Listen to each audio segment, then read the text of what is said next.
Welcome to another deep dive. Today, we're venturing into synthetic biology. Oh, cool. Now, I know that sounds like something Yeah. straight out of a sci-fi movie, Right. but this is real science happening right now. Yeah. It's about creating and manipulating biological systems, Okay. taking things way beyond what we can do with traditional methods, Right. like breeding plants or animals. Mm. You sent over a bunch of articles on this, so it seems like you're pretty interested in where this field is going, Definitely. especially when it comes to safety Yeah. and the potential to engineer life. Yeah. It's definitely a rapidly developing field. Yeah. And the possibilities are as exciting as they are complex. Absolutely, and that's why we have you here, our resident expert on all things synthetic biology, Wonderful to be here. to help break it all down. So since you're already thinking about the safety of this kind of tech, why don't we start there? Yeah. What are some of the concerns people have? Anytime you're dealing with manipulating biological systems, there's always the risk of unintended consequences. What happens if something escapes the lab? Or if the technology is misused? Yeah. These are the kinds of questions Yeah. that keep scientists up at night. I can imagine. I saw some notes here about biosafety and biosecurity. Mhm. Are those basically the same thing? Or is there a difference? They're related, Ugh. but distinct. Okay. Think of biosafety as protecting ourselves from the organisms we're creating. Okay. So things like preventing synthetic bacteria from accidentally escaping a lab. Biosecurity, on the other hand, is more about preventing someone from intentionally misusing the technology Right. to cause harm, Got it. like creating a dangerous pathogen. So two sides of the same coin. But what's fascinating is how researchers are coming up with some pretty innovative ways to address those risks. Absolutely. I read about things like kill switches and designer organisms that can only survive in a lab. Can you tell us more about that? Absolutely. The kill switch idea is really interesting. It's basically a genetic mechanism built into a synthetic organism that allows scientists to essentially deactivate it if necessary. Oh. Kind of like an emergency shut-off button. So if a synthetic organism were to somehow get out of the lab, this kill switch could prevent it from surviving in the outside world. Exactly. It's a way to contain any potential harm. And then there's the approach of designing organisms that are dependent on very specific nutrients that only exist in a lab environment. Oh, wow. It's like giving them a very specialized diet they can't find anywhere else. So they literally can't survive outside of the lab. That's ingenious. It really Yeah. seems like researchers are taking the safety aspects very seriously. They have to. The potential risks are significant. Yeah. So the precautions need to be just as sophisticated. Makes sense.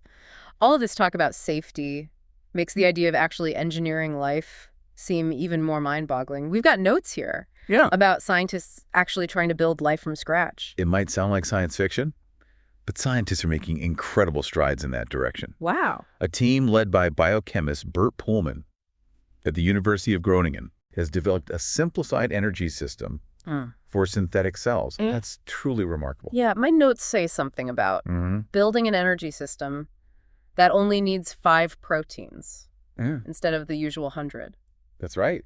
That sounds insane. Can you break down what that even means and why it's such a big deal? So you see, in nature, cells get their energy from structures called mitochondria. Mitochondria. The mitochondria generate a molecule called ATP, which is like the energy currency of a cell. Yep. But mitochondria are incredibly complex, requiring over 100 different proteins to function. What Pullman's team did was create a synthetic version of this energy system that requires only 5 proteins. Only 5? That's a huge reduction in complexity. How did they manage to do that? It's an ingenious system. They use tiny cell-like sacs called vesicles. Okay. These vesicles can absorb ADP, which is like a drained battery, and an amino acid called arginine inside the vesicle. A series of chemical reactions convert arginine to ATP, fully charged battery, using a system of just 5 proteins. That ATP is then released from the vesicle, ready to power other processes. So it's like creating a mini simplified powerhouse for a cell. Exactly. But using far fewer parts. And this simplified energy system Yeah. is far more efficient and controllable than anything found in nature. Wow. It's a crucial building block for constructing a fully functional synthetic cell. And that's where the Dutch research group BASIC comes in, right? That's right. They're the ones aiming to create a fully synthetic cell that can grow and divide. The BASIC consortium. A collaboration between 6 different Dutch research institutes is focused on bringing all the pieces together. They're taking those building blocks like the simplified energy system we just discussed and putting them together to create a cell that can function like a living organism. That's incredible. They're estimating this will take another 2 to 3 years. Imagine where this field will be by then. It's truly groundbreaking research. It's like we're witnessing the birth of a whole new kind of life. And it raises so many fascinating questions about the nature of life itself. Speaking of questions, it's not just about creating life. It's about what we can do with it, right? Right. What are some of the potential applications? The possibilities are truly vast of this technology. Give us some examples. Just think about the impact this could have on medicine. Okay. Imagine being able to engineer cells to target specific diseases or repair damaged tissues. Wow. Or consider the applications in biotechnology. We could create synthetic organisms that produce biofuels or break down pollutants. The potential benefits are enormous. Wow, this is really opening my eyes to the possibilities. And the fact that this is all happening now, it's pretty mind-blowing. It is an incredibly exciting time to be working in this field. Yeah. But of course, with any new technology, there are always ethical considerations that need to be addressed. Right. It's not all sunshine and roses. We need to think about the potential downsides and unintended consequences. Yeah. And that's exactly what we're going to do. After a quick break, we'll be right back to delve into the ethical and societal implications of synthetic biology. Don't go anywhere. All right. So we've talked about the amazing potential of synthetic biology, but we can't ignore the potential pitfalls. Right. It's like we're stepping into uncharted territory, and we need to be prepared for what we might find. Exactly. It's a bit like navigating a dense forest. We have a compass and a map, Right. but we also need to be aware of the potential dangers lurking in the shadows. Okay, so what are some of those dangers? What are the things we should be most concerned about? One of the biggest concerns is the potential for unintended consequences. Right. We're dealing with incredibly complex biological systems, and it's impossible to predict with absolute certainty how a synthetic organism will interact with its environment. Right, like what if a synthetic organism designed to clean up oil spills ends up mutating and becomes harmful to marine life? Exactly. Or what if it interacts with other organisms in unpredictable ways, disrupting entire ecosystems? Precisely. It's those unforeseen ripple effects that we need to be most cautious about. Right. We don't want to solve one problem, Yeah. only to create a host of new ones. That makes a lot of sense. And then there's the whole issue of dual-use research, the same technology that could be used to develop life-saving therapies. Could also be used to create bioweapons. How do we grapple with that? It's a sobering thought, isn't it? That's why biosecurity is so critical in this field. Yeah. We need robust regulations, oversight, and international collaboration to prevent the misuse of this technology. But even with the best regulations, there's always the risk that someone with malicious intent could find a way around them. And that's why education and public awareness are equally important. Yeah. The more people understand about synthetic biology, both its potential benefits and its risks, the better equipped we'll be as a society to make informed decisions about how this technology is developed and used. I like that. Knowledge is power, as they say. So we've talked about unintended consequences and the dual-use dilemma. What are some other ethical considerations we need to be thinking about? Oh, there's a question of equity and access. Synthetic biology has the potential to revolutionize many industries, from healthcare to agriculture to energy. But we need to ensure that the benefits are shared equitably and that everyone has access to these potentially life-changing advancements. It's like with any powerful technology, it can exacerbate existing inequalities if we're not careful.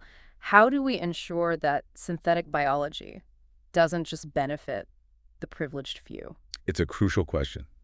We need to be proactive in addressing these issues, not just reacting to problems after they arise. Right. We need to think about things like intellectual property rights, affordability, and global access. Okay. We need to make sure that the development and distribution of these technologies are guided by ethical principles. It sounds like we need a global conversation about these issues. Absolutely. This isn't just a scientific challenge, it's a societal one. And it's a conversation we need to be having now, not later. Yeah. The decisions we make today will shape the future of this technology and its impact on humanity.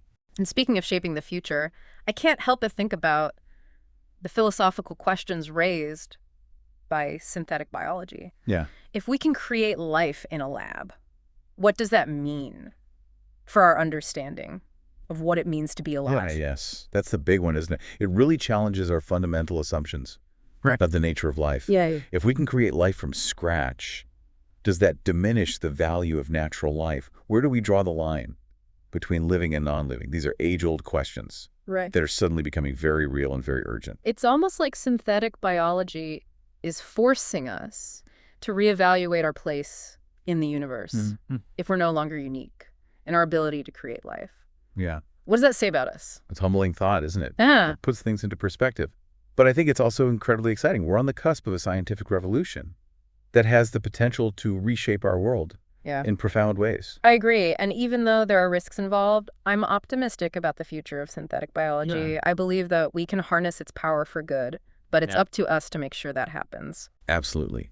We need to approach this with a sense of responsibility, humility, and a willingness to engage in open and honest dialogue about the ethical and societal implications. Well said. And that's exactly what we've tried to do today, to explore both the awe-inspiring possibilities of synthetic biology and the complex ethical questions that come with it. We've really only scratched the surface, though. I know. There's so much more to discover and discuss. It's a lot to take in, but in a good way. It's like we've just peeked behind the curtain of the future, and it's both exhilarating and a little bit daunting. That's the beauty of science, isn't it? It constantly pushes the boundaries of our understanding and challenges us to think in new ways. So to wrap things up, what's one thought you want to leave our listeners with today? Something to really ponder as they continue exploring this topic. Well, since you mentioned peeking behind the curtain of the future, I think the question that keeps coming back to me is this.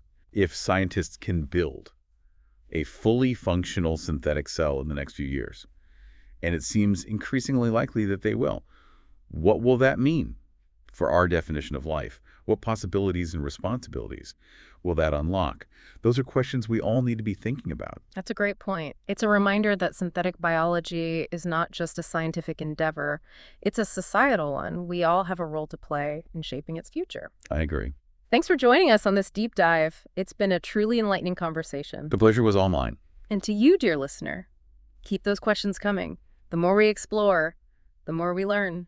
Until next time, keep diving deep. It really is incredible to think about how quickly this field is advancing. I know. Just a few years ago, the idea of creating synthetic life seems like pure science fiction. Right. And now it feels like we're on the verge of making it a reality. It's remarkable, isn't it? The pace of discovery in synthetic biology is truly accelerating. And it's not just about creating life itself. It's about understanding the fundamental principles of life. Right. And then using that knowledge to design and engineer biological systems. That can solve real-world problems. That's what I find so fascinating about this field. It's not just theoretical. Yeah. It has the potential to make a real difference in people's lives. Absolutely. We talked about the potential applications in medicine, biotechnology, and even environmental remediation. What are some other areas where you see synthetic biology having a major impact? Well, one area that's particularly exciting is agriculture. Okay. Imagine being able to engineer crops that are more resistant to pests and diseases, require less water and fertilizer, and produce higher yields. This could have a huge impact on global food security, especially as the world's population continues to grow. That would be a game changer, especially in regions facing food shortages or struggling with the effects of climate change. Absolutely. And thinking about climate change. Could synthetic biology play a role in mitigating its effects? Absolutely. Scientists are already exploring ways to use synthetic biology to address climate change. For example, they're engineering microbes that can capture carbon dioxide from the atmosphere and convert it into useful products, such as biofuels or bioplastics. There's also research into using synthetic biology to create more sustainable and environmentally friendly manufacturing processes. It sounds like synthetic biology could be a key tool in our efforts to create a more sustainable and resilient future. Yeah, it very well could be. But with all this talk about potential benefits, it's important to remember that there are also potential risks. Of course. We need to make sure that we're developing and using this technology responsibly. Couldn't agree more. We need to be thoughtful and proactive in addressing the ethical and societal implications of synthetic biology. Okay. We need to have open and honest conversations about the potential risks, as well as the potential benefits. And we need to ensure that the development and application of this technology are guided by ethical principles and a commitment to the common good. That's a lot to consider, but I think that's what makes this field so compelling. I agree. It's not just about science, it's about the future of humanity. Right. It's about how we choose to use our knowledge and our power to shape the world around us. Well said. Synthetic biology is ultimately a reflection of ourselves, of our ingenuity and our creativity, but also of our values and our aspirations. It's up to us to decide what kind of future we want to create with it. And that brings us back to you, dear listener. We've explored the incredible potential of synthetic biology, the safeguards being put in place, and the complex ethical considerations that come with this powerful technology. That's a lot to take in. It's a field that's rapidly evolving, and it's one that will undoubtedly have a profound impact on all of our lives in the years to come. As we move forward, it's crucial that we stay informed, engage in thoughtful dialogue, and ask the tough questions. Right. The future of synthetic biology is not predetermined. It's something that we will all shape together. Thank you for joining us on this deep dive into the world of synthetic biology. It's been an incredible journey, and we hope it sparked your curiosity and inspired you to learn more. It's been a pleasure sharing this exploration with you. Until next time.